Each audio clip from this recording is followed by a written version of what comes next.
به حسب واقع، به حسب انصاف، به حسب وجدان، این مردمی که شماها را روی کار آوردن،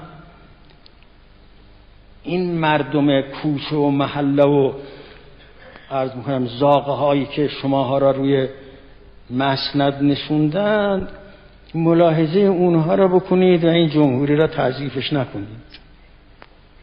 بترسید از اون روزی که این مردم بفهمند در باطن ذات شما چیست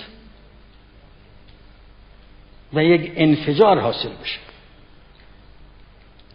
از اون روز بترسید که ممکن است یکی از ایام الله خدای نخواسته باز پیدا بشد و اون روز دیگر قضیه این نیست که برگردیم به 22 بهمن. قضیه این است که فاتحه همه ما را میخونه.